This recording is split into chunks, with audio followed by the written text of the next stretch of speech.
एक छोटे हलचल भरे गांव में रामू नाम का दुकानदार रहता था। उसकी छोटी सी किराने की दुकान थी। बाहर तख्ती लगी थी, सस्ती चीजें, महंगा सौदा। रामू हंसमुख था, लेकिन बहुत चालाक। वो ग्राहकों को मीठी मीठी बातों में फंसाकर ज्यादा पैसे ले लेता था। उसे पूरा भरोसा था, दुनिया में मैं ही सबसे समझदार हूं। एक दिन रामू को बाजार से एक तोता मिल गया। तोता बहुत प्यारा था और इंसानों की बातें जल्दी सीख लेता था। रामू ने उसे पिंजरे में रख लिया और उसे बोलना सिखाने लगा। हर दिन रामू कहता, कोई रामू को बेवकूफ नहीं बना सकता। तोता भी उसी अंदाज में बोलता, कोई रामू को बेवकूफ नहीं बना सकता। गांव वाले हंसते हुए सुनते थे, लेकिन रामू को ये बात अपने अहंकार की तरह अच्छी लगती थी। रामू ग्राहकों को बेवकूफ बनाने में उस्ताद हो गया था। कभी कम तौल देता, कभी चीजें मिलाकर बेचता। एक बार उसने गांव की बूढ़ी अम्मा को आधा किलो चीनी के दाम में रेत मिला दी। अम्मा ने कहा, रामू, चीनी तो ठीक है ना? रामू मुस्कुराकर बोला, अम्मा, चीनी तो ठीक है, बस थोड़ा सा वजन कम किया है। सारे गांव वाले हंसने लगे। एक दिन गांव में एक संत आए। लोग उन्हें बहुत मानते थे।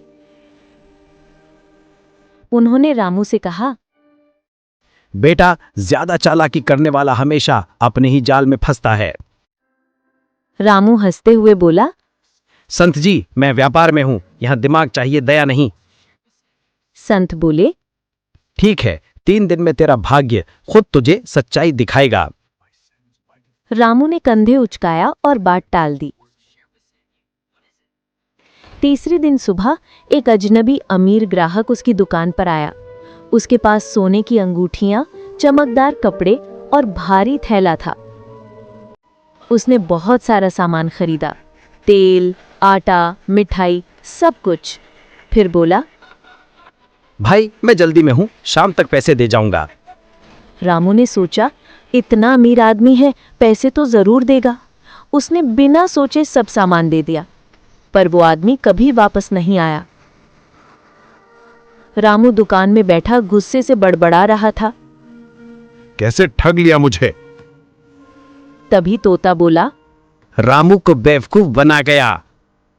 रामू चौंक गया। तू कैसे जानता है तोता? तोता बोला, जो दूसरों को ठगता है वो खुद ठगा जाता है। रामू के चेहरे पर पसीना आ गया। उसे संत की बात याद आई। 3 दिन में तेरा भाग्य सच्चाई दिखाएगा। रामू अगले दिन दुकान पर बैठा था। एक गरीब बच्चा 5 रुपए में चावल लेने आया। पहले रामू आधा देने वाला था। फिर तोते ने कहा, ईमानदारी सबसे बड़ा मुनाफा है। रामू मुस्कुराया और बोला, लो बच्चा, मैं तुम्हें पूरा चावल दूंगा। वो धीरे धीरे ईमानदारी से काम करने लगा। गांव वाले हैरान थे कि चालाक रामू बदल गया।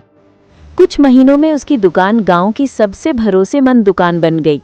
लोग दूर दूर से सामान लेने आने लगे।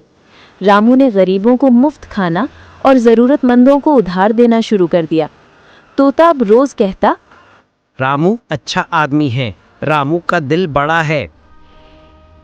एक दिन वही संत फिर से गांव आए।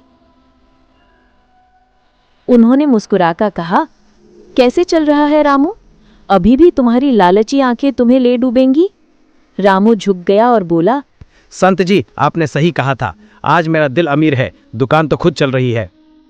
तोता जोर से बोला, ईमानदारी सबसे बड़ा खजाना है। गांव वाले तालियां बजाने लगे। झूठ और चालाकी से कमाया धन टिकता नहीं, पर सच्चाई और ईमानदारी का नाम हमेशा जिंदा रहता है। और कहानी देखने के लिए टून कहानी को सब्सक्राइब करें।